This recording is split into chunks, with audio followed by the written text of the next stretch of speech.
Nah, kalau ini kan tadi posisi ini kan seperti dilatih kalau kita duduk ya, supaya tulang ekornya posisinya betul ya. Ini yang paling bawah, Bu. Yang paling bawah ya. Nah,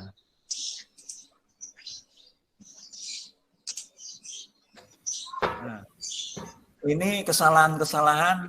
Ini kalau gambar ini sekarang kan tersebar umum di Facebook.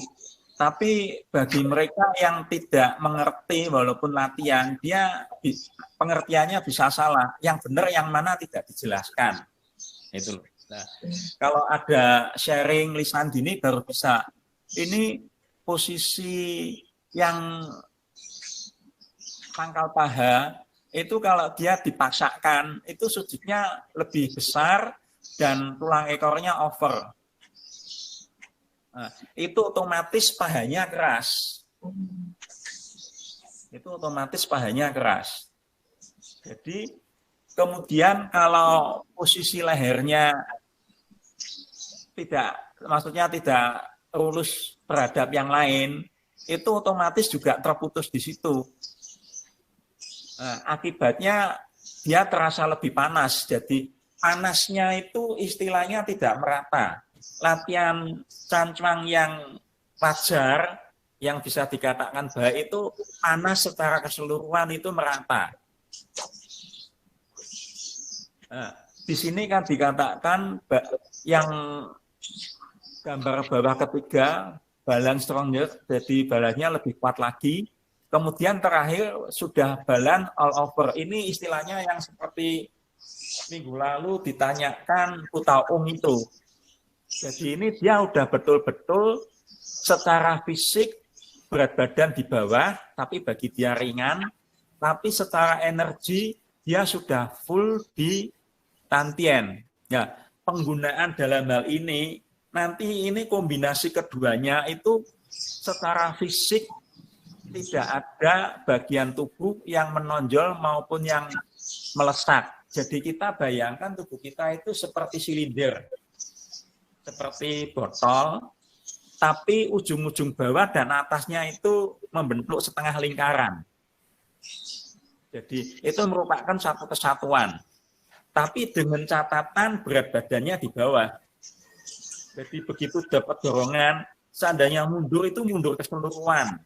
Atau seandainya bertahan, itu dia tidak, yang didorong itu tidak melesak. Tapi bisa bertahan, ada energi yang melindunginya. Ya, itu kalau sudah merasa begitu, relatif cancuangnya sudah baik.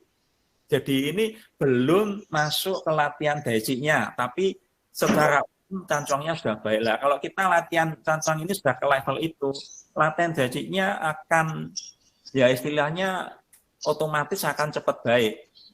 Dan daici itu secara umum, maksudnya gerakan-gerakannya itu kan hampir sama dengan gerakan-gerakan bela diri lain, karena tangan kaki kita sama. Tapi pengertian untuk mencapai gerakan itu jadinya begini, lalu energinya gimana, itu yang membedakan.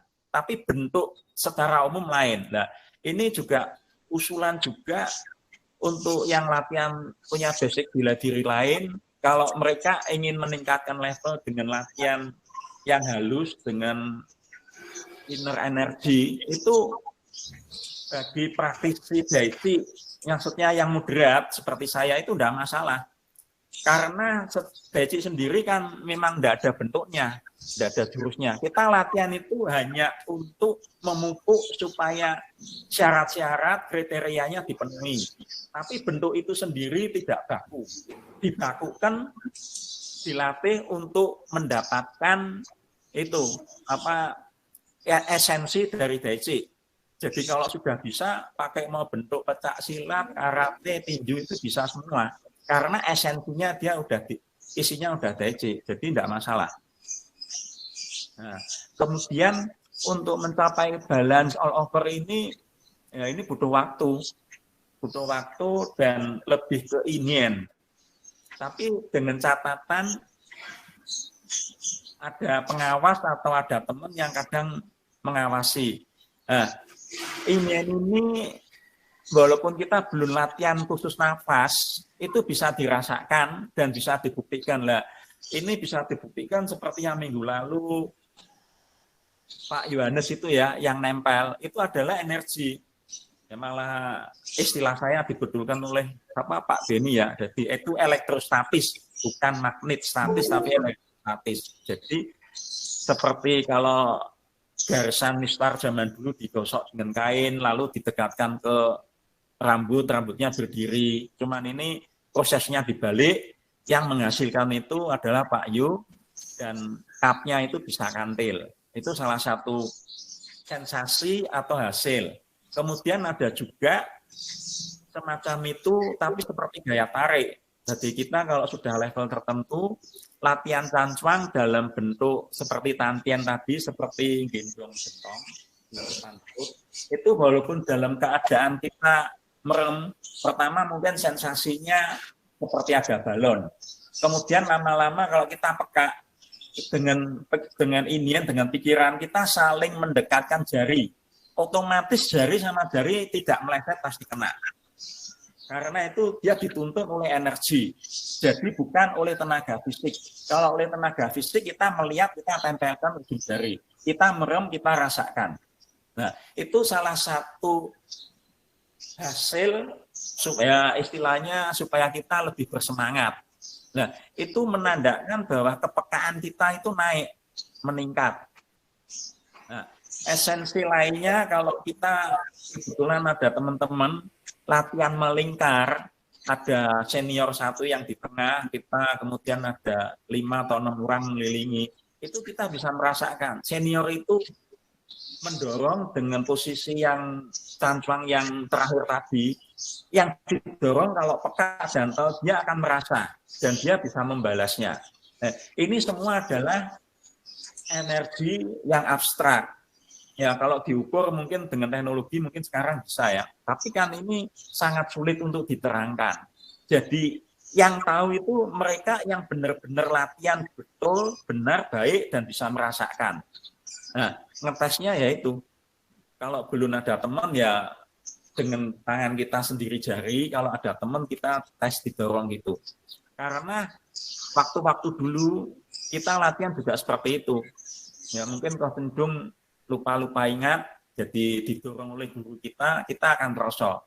Kita melek senyum, dia tahu, oh berarti kamu merosot. Kalau diem aja ya berarti kamu belum peka, belum tahu. Jadi ini latihan ini betul-betul maksudnya ilmiah dan fair. Nah, minimal kesehatan kita meningkat. Itu paling minimal. Kesehatan kita meningkat. Jadi ada level-levelnya itu. Tujuannya supaya itu C-nya kita meningkat, kita lebih peka, dan secara mentalitas, ya emosi lah, kita relatif itu lebih sadar diri. Kalau lebih sadar diri, otomatis kesadaran kita itu meningkat. Jadi tidak hanya dari sentuhan, tangan lawan, tangan partner, tapi dari omongan teman atau dari omongan siapapun, kita bisa sadar, oh omonganmu gini ya. Misalnya ada enak, kita sadar. Nah, itu salah satu hasil secara emosional karena kita sadar diri terus ini. Ya, begitu penjelasan saya. Terima kasih. Ya, tanya Pak Hendi. Mohon tanya, Pak Hendi. Bisa tanya? Ya, silakan Pak. Ya, jadi pada posisi Qingzi ya, apa nomor 2 tadi? Gambar tadi ada nomor 2 kan ada tuh. Gambar tadi yang tadi, aduh sayangnya. Gambar tadi, jadi gini maksud saya, pada waktu titik berat kita di tantien, kalau kita luncurkan ke bawah kaki, yang nomor 2 ya, nah ini nomor 2 itu, nomor satu kelihatannya, nomor 1. Lihat ini. Pada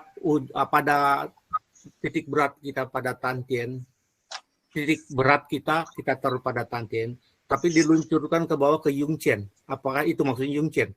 Bawah itu? Enggak, gini. Ini ada beberapa versi ya.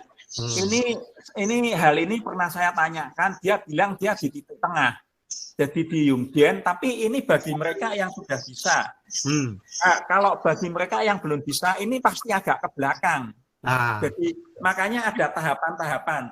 Ini dikatakan tadi ya Pak Atta Mimi, ini dikatakan susunan tulang satu sama lain relatif lurus, tapi terhadap gravitasi bumi dia kurang tepat. Yes. Nah, makanya ada beberapa kriteria atau ada sensor. Nah, itu pertanyaan bagus, baik juga.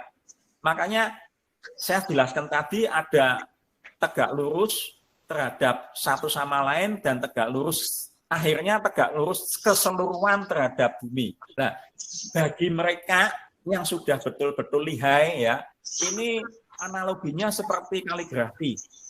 Kaligrafi itu bagi anak SD, wah tulisan kok kayak gitu nggak bisa dibaca, jelek. Tapi bagi mereka yang tahu seni, wah ini sangat nilainya sangat tinggi lah. Bagi orang Daiji yang sudah sangat lihai, itu seperti susunan batu yang tadi tolong Bu Vita, susunan tulang batu yang sangat tidak beraturan tapi balance.